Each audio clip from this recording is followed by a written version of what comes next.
Ошондуктан мен сиздерге терең ыраазычылык билдиремин. Эмне үчүн бул жолу талаптоочулук болгон жок? Анткени кыргыз эли бардыгын түшүндү. Акыркы 5 жылда кыргыз элинин билими, кыргыз элинин аң сезими өскөнүн толук далилдеди бул жолу. Ошондуктан бардык жаштарга, аксакалдарга ушул адилеттүүлүктү орнотобуз деген кыргызстандыктардын бардыгына мен терең ыраазычылык билдирип кетемин жана таазим этемин сиздерге. Экинчиден, бүгүнкү жогорку кеңеш бүгүн чогулуп, ушундай оор акыбалдан чыгалы деп демилге көтөрүп чогулуп, бекитип, буту колумда турган тушамышты чечип бергениңиздерге терең ыраазычылык билдирип кетемин. Бериңиз суроолоруңузду. Токтосун Азаттык радиосу. Биринчи суроом, Сулайманов депутат так айтып өттү, жанагы 6 декабрга чейин шайлоону өткөрүүнү мындай мыйзамдык жол жоболору бар депчи. Ошол кандай болот, ана мыйзам бузулуп калабы, сиз карап көрүш керек, балким жылдырып көрүү деген сыяктуу айтып атпайсызбы? Бул биринчи суроо. Анан Сооронбай Жээнбеков менен жолукканда кызматтан кетүүдөн башка дагы эмнелер жөнүндө сүйлөштүңүз? Үчүнчү суроом, Райымбек Матраимов качан камалат? Буга чейин өкмөт үйүнүн алдында дагы жооп бердиңиз эле? Анда биринчи суроом шайлоо боюнча. Шайлоо боюнча эми ушул партиялык система менен коррупциялык, бул партиялык система деген өзү бизнес экен. Бардыгыңыздар көрдүңүздөр. Эл журт дагы билди. Жаш баладан баштап 90-100гө чыккан карыяларга чейин билди, бул партиялык система, бул бизнес системасы экен. Алдына бир чоң бизнесменди коюп, олигархтарды акча менен туруп алып, анан келип бардык коррупцияларга аралашканын көрдүк. Мен өзүм 2010-жылы партиялык система менен депутат болуп келгенмин. Мунун ошол кандай коррупцияга, бул системанын мамлекетке зыян келтиргенин мен өз көзүм менен көргөн, билем. Ошондуктан менин сунушум бир мандаттуу парламент деп сунуш кылып атамын. Кудай буйрса, ошо бир мандаттуу парламент болот деп турам. Анан президент болот, жаңы конституция боюнча курултай системасын киргизебиз деп турам да. Эми буну мен эми таң улап эле мен ушундай болот дей бербейм, бирок саясий күчтөр менен ошо конституциялык кеңешме түзүп, ошол кеңешме менен кеңешип, анан кийин чечебиз аны. Президент менен жолукканда эмне жөнүндө сүйлөштүңүз? Президент менен жолукканда ошо бүгүнкү күндү талкууладык. Эгерде азыр депутаттарда кворум болуп, жыйналып, бүгүн бекитип берсе, менин кандидатурамды жана өкмөттүн курамын бардыгын бекитип, ушул процедура бүткөндөн кийин 2-3 күндүн ичинде арыз жазып берем деп сүйлөштүк. Арыз жазып берем. Райымбек Матраимов жөнүндө айтып кетсеңиз, качан камалат? Райым Матраимовду издеп атышат азыр. Менин маалыматым боюнча, мага жеткен маалымат боюнча күч органдары издеп атат. 4-нчү суроом, бул жалпы эле журналисттерге тиешелүү. Ушу коркутуулар, Садыр Жапаровду колдобосоң, башка кылып кетебиз, талкалап кетебиз деп жалпы эле мына журналисттердин бардыгысы калпай турбайт, аябай коркутуу түшүп атат. Жеке өзүмдүн Азаттык радиосу редакциясынын атынан айтсам, биз мыйзамдуулук жана акыйкаттуулук үчүн биздин чыккан редакциядагы макала, баяндардын бардыгысын карап көрсөңүз, эч бир күчкө жок, биз мыйзамдуулукту гана аныктап атабыз. Ошол боюнча журналисттердин коопсуздугу айрыкча кандай сакталат? Сөз эркиндиги жөнүндө дагы ушу сөзүңүздү элдин алдында алып алсак. Азаттык анча-мынча бурмалап берген материалыңарды мен да окудум. Анча-мынча бурмалап берип атасыңар фактыларды. Ошон үчүн балким ошентсе керек да. Башка журналисттерге эч кандай кысым да болгон жок. Мындай кандай десем, мен бир ушундай фейковый маалыматтарды тараткан үчүн ушундай болуп атат да. Эми мындай да, журналисттер, мындан ары мен сиздердин күчүңүздөргө таянам. Коррупция менен күрөшүү боюнча сиздердин жардамыңыздар керек болот. Мисалы, буга чейин бардык баягындай коррупция менен аралашкан моменттерди тартып, мисалы жана Али Токтакуловдун программасы жөнүндө айтып атам да. Ошондой болгон учурда кайра аны менен ошолорго рахмат айтыштын ордуна кайра аларды каралап, бийлик тараптан ушундай болгон учурлар болгондо, эми мындан ар бир журналисттин ошондой иликтөөсү болсо, иликтеңиздер. Коррупцияны иликтеп, тактап, бир жактылуу болбосун, сиздерден суранам, бир жактылуу болбосун. Тактап, качан гана фактыларды далилдеп 100% бергениңиздерде сөзсүз түрдө мейли ким болбосун ал, ким болбосун жазага тартылат. Мен коррупция менен күрөшүү боюнча мен 100% сиздерге сөз берип кетемин. Бир дагы журналисттин ушундай коррупцияны аныктап чыккан материалы жөн калбайт. Анан эскертип кетем сиздерге. Бир журналист бирөөгө, бир кандайдыр бирөөгө кастыгы болсо, же болбосо өчү болсо, анан бир фактысы жок, далили жок нерселерди чыгара бересиздер да кээ бир журналисттер, эми баягы азыр соцсеттерде деле ошентип атпайбы? Андайга барбаңыздар. Эгерде чыныгы мындай фактылар болсо, коррупцияга аралашып аткан болсо, анда биз сөзсүз түрдө чара көрөбүз. Сиз да Азаттык радиосуна маекке чакырабыз, анан ошол сиз көргөн материалдарды талкуулап, кайсыл жерден кеткенин Макул, барам мен. Убактым Сиз болгондо сөз берсеңиз, Азаттыкка маекке чакырабыз. Сөзсүз барам сиздерге. Рұқсатпы?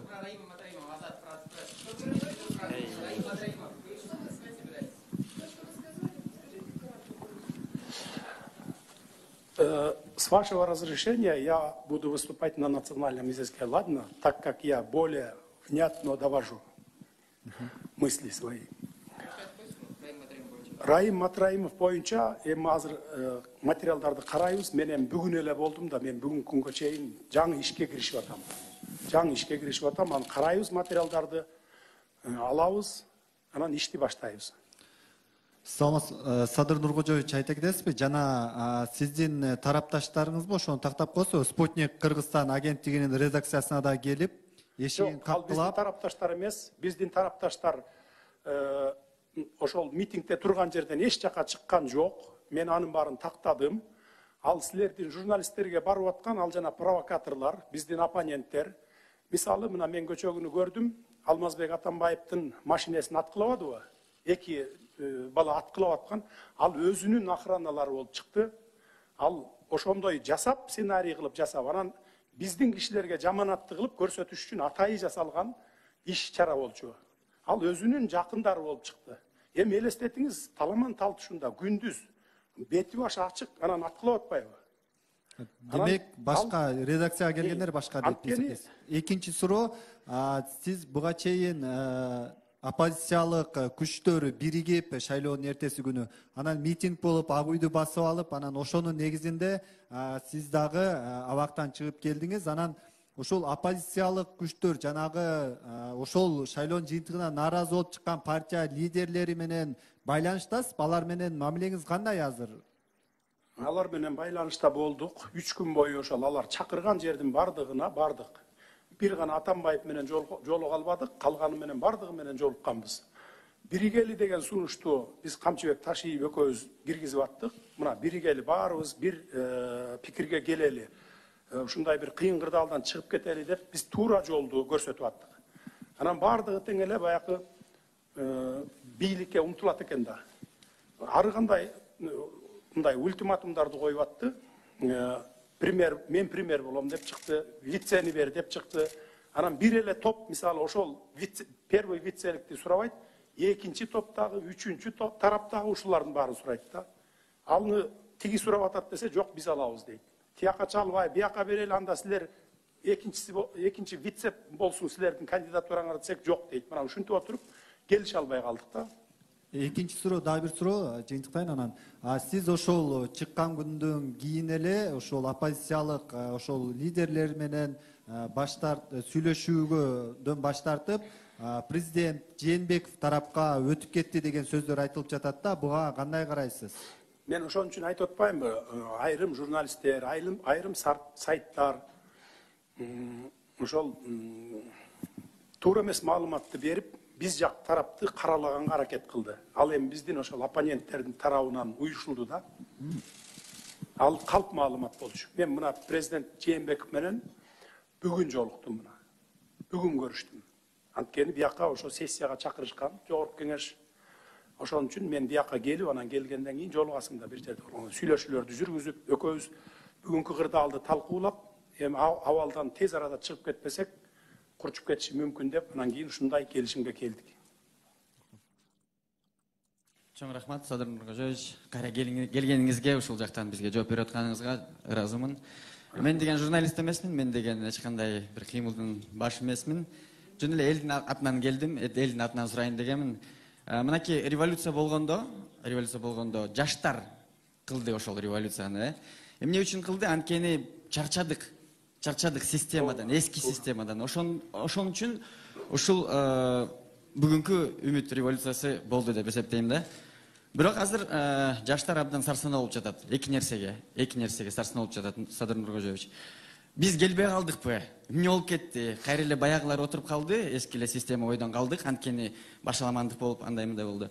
Анан экинчи коркунуч бул криминал болуп атат да. Ар кандай информациялар жүрөт, өзүңүздөр көрүп атасыңар, башаламандык болду. Сизди эл абдан колдойт экен, Садыр Нуркожоевич. Действительно, бүгүнкү күнгө лидер экенсиз, аябай көп элдер сизди колдойт экен, биографияңыз күчтүү экен. Ошого жараша, бирок кыргыздын батыры болуш үчүн мындан ары эми көрсөтүшүңүздү чын жүрөктөн суранамын. Эки суроо. Биздин эски саясат бойдон калабы? Ошол өзгөрөбү, жаңыланабы? Жана жаңыланса кантип жаңыланат? Сиздин оюңуз боюнча жана иллюстрация деген сөздөр болуп атпайбы көп? Жана экинчиден саясий эркиңиз бар экен. Райым Матраимовду отургузам дедиңиздер. Бул биринчи жолу болуп жатат. Менин оюмча сиздин эркиңиз бар экен. Жанагы криминал, ОПГ жана коррупционерлерди жана отургузганга эркиңиз жетеби деген суроо менен келдим. Биринчи жаштар боюнча жаштар келбей калды, эскилер калды деп атпайсыздарбы? Бүгүн баягы алардын баарын алмаштырыш үчүн убакыт керек экен да. Убакыт бүгүнкүгө үлгүрбөйт элек да. Түндө бизге айтты да, түндө 12'de айтты. Анан түнү менен эч кимди таппайсың да. Ошон үчүн бая тез өтүп кетиш үчүн, акыбалды турукташтырып калыш үчүн ушундай кадамга бардык. Эми жакын арада Кудай буйрса алмашат. Жаштардан кошобуз. Эгерде билими жетсе, баягы тармакты тартып кете ала турган болсо, сөзсүз түрдө жаштардан аралаштырабыз. Жаштардан алып келебиз. Өлкөдө саясий күчтөрдү бириктирүүгө аракет кыласызбы? Азыр башка барып Толук аракет кылам. Бардыгын бириктиргенге аракет кылам. Последний вопрос, репортер Гейджи. Здравствуйте, Садыр Нуркожоевич. Обычный вопрос. До этого говорилось, что возбуждены уголовные дела на Мухаммедкалы Абылгазиева, на Аслабека Дженбекова. У вас есть такая информация? И вы можете гарантировать, что после отказа от своего поста Сооронбая Дженбекова не будет политического преследования? Мен ал Абылгазиев менен Аслабек Дженбеков боюнча маалыматым жок экен. Политический преследование мен кылбаймын. Эгерде мындай кандайдыр бир кылмыш иштерге же болбосо ушундай коррупцияга аралашкан болсо ал башка маселе.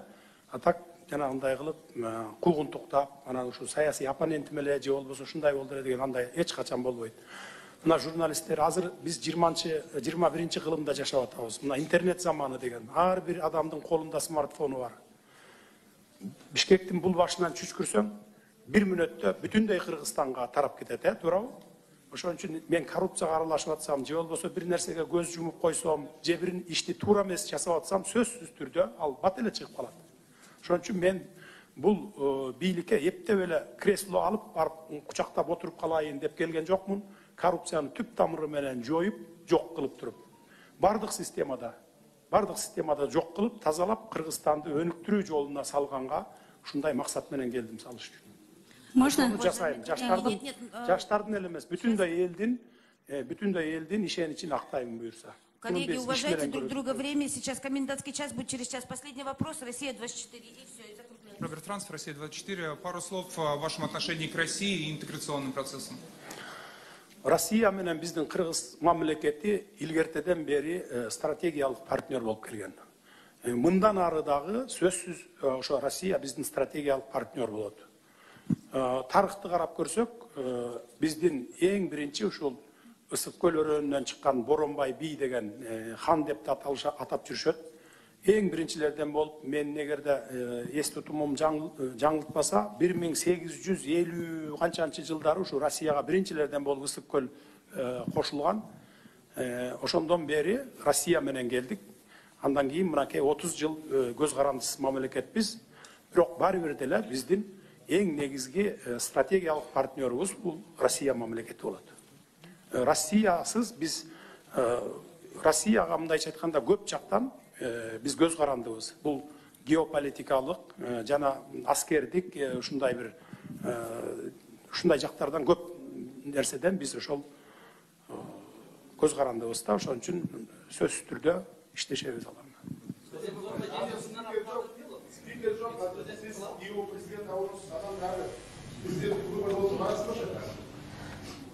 Жана суроо берип атпайбы, талап коюп атышпайбы депутаттар. Сиз барбай эле коюңуз деп. Эгер депутаттар талап койсо, эл, коомчулук талап койсо, барбай эле коем.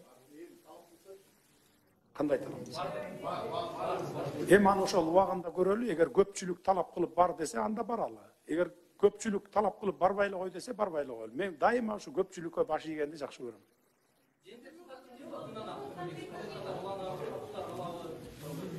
Эми өз арызы менен жазып кетсе, экс-президент деген наамы макамы калат.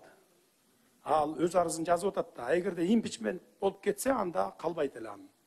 Анда импичмент болуп деп жарыялаганда анда иш козголуш керек да. Импичментти жөн жарыялабайт да.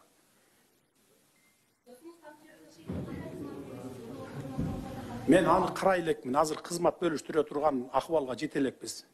Кызмат келишим жок, эч кандай келишим жок.